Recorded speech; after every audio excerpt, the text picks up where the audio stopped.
je ataupun orang tahu keadaan dia macam tu, maafkan je lah. Apa masalah kau sampai nak dem.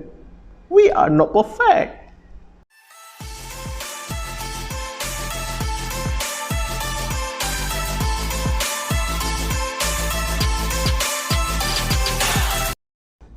Assalamualaikum warahmatullahi wabarakatuh. Kembali kita ke Maram Channel. Nama saya Muhammad Syafiq bin Saad aka Mak Ramzah. So, hari ni kita nak bincang pasal apa? Kita nak bincang tentang sikap yang positif.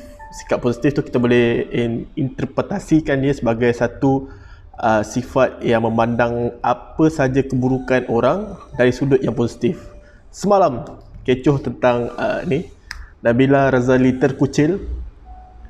Saya nak sampaikan di sini macam mana kita nak memandang dari sudut positif. Walaupun dia terkucil, dia sebagai seorang penyanyi, benda paling penting untuk menjadi penyanyi adalah jangan lupa lirik dan jangan terkucil. So apa yang saya nak cakap kat sini ialah apa sikap kita sebagai netizen bila kita nampak sesuatu perkara yang buruk berlaku di depan mata kita ataupun sesuatu yang tidak patut dilakukan oleh orang lain. Sebagai profesional, sebagai seorang penyanyi, sebagai contoh, dia melakukan satu kesilapan, apa sikap yang perlu kita ambil untuk diri kita sebagai netizen. Saya menggunakan 3M sebagai satu guideline kita untuk menjadi seorang positif apabila kita mendapat satu perkara yang tidak sedap dipandang oleh orang ramai. M yang pertama adalah ialah memahami. Kita sebagai kes macam kes polis. So sebagai contoh cerita Nabila Razali ni terkucil ketika menyanyi secara live. Sikap netizen M yang pertama ialah memahami. Kita kena faham orang sebelum orang memahami kita.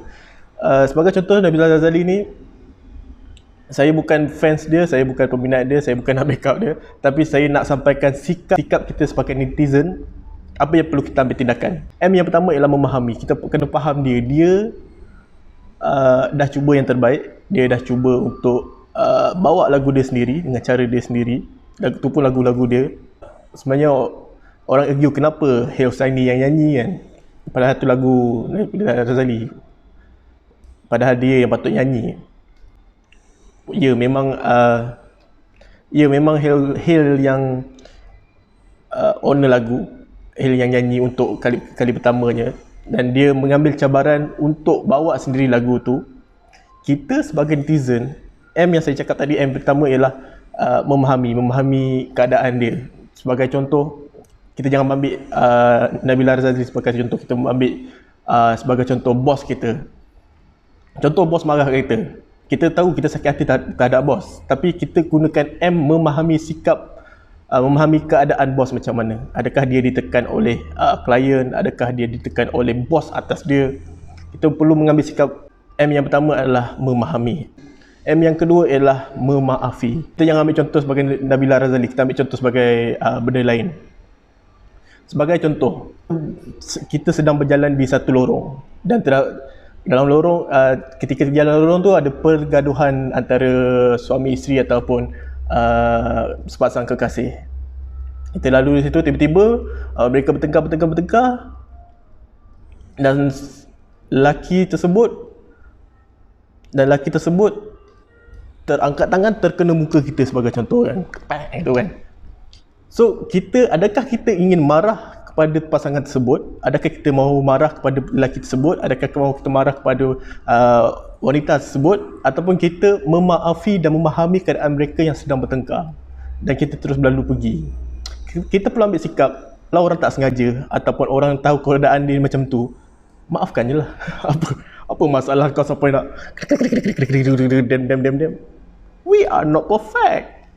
Semua orang buat kesilapan mah. So apa tindakan kita sebagai netizen yang minum dulu. Ekonomi selamat. Kita belum. Lebih lezat. Apa masalah? Dia terkucil lah kan. So, dah terkucil, nak buat macam mana? Saya ulang lagi sekali. M yang kedua adalah memaafi. Maafkan saja siapa sahaja yang melakukan kesalahan terhadap anda. Sedangkan terhadap anda pun, jika kesilapan ataupun kesalahan ataupun pukulan dilakukan terhadap anda, cuba untuk maafi. Lagilah kalau tak ada kena-mengena, kau tu dah tak ada kena, kau tu kecoh. So saya ulang lagi sekali di sini, apa sikap netizen yang perlu kita ambil. Saya pun netizen, anda pun netizen. Apa sikap yang perlu kita ambil adalah, satu, memahami. Dua, M ialah memaafi. Dan M yang ketiga yang ingin saya kongsikan kepada anda semua sebagai apa tindakan kita sebagai netizen bila kita nampak suatu perkara yang buruk ataupun satu perkara yang tidak harus dilakukan oleh profesional ataupun siapa sahaja. M yang ketiga adalah mendiam diri. Ya, betul. M yang ketiga ni ramai orang buat sebenarnya. Ramai tak ambil peduli pun sebenarnya. So kita tak payah ambil peduli lah. Baca komen. Paling kuat pun kita baca komen dekat Facebook, kita sambil gelak-gelak je. Kita tak perlu untuk berbalas-balas komen. Kita tak perlu untuk mengecam. Kita tak perlu untuk mengkondem. Kita tak perlu untuk menyalahkan ataupun mentertawakan. Itu adalah satu perkara yang tidak harus itu adalah satu perkara yang tidak baik dan juga tidak elok untuk netizen di Malaysia. Sebagai contoh, saya ingin mengambil industri hiburan Korea. Kalau korang tahu, di Korea artis-artis diorang lebih ramai bunuh diri sebab kecaman netizen yang sangat teruk. Maksudnya netizen Korea tu teruk sangat lah. Lagi teruk daripada netizen di Malaysia ni. Kecaman-kecaman diorang tu boleh sampai artis tu bunuh diri. Maksudnya apa yang perlu kita lihat, apa yang perlu kita buat adalah M yang pertama ialah memahami, M kedua ialah memaafi, dan M ketiga saya harap ini anda lakukan selepas menonton video saya ialah M yang ketiga ialah mendiamkan diri. Biar je lah, esok lusa senyap lah isu tu. Ya tak gitu. Itu saja daripada saya, Muhammad Syafiq Yarum Saad aka Marum Saab. Jangan lupa like, komen dan subscribe. Jangan lupa juga untuk tekan bel loceng untuk menerima video saya yang akan datang. Itu saja daripada saya. Sekian. Terima kasih.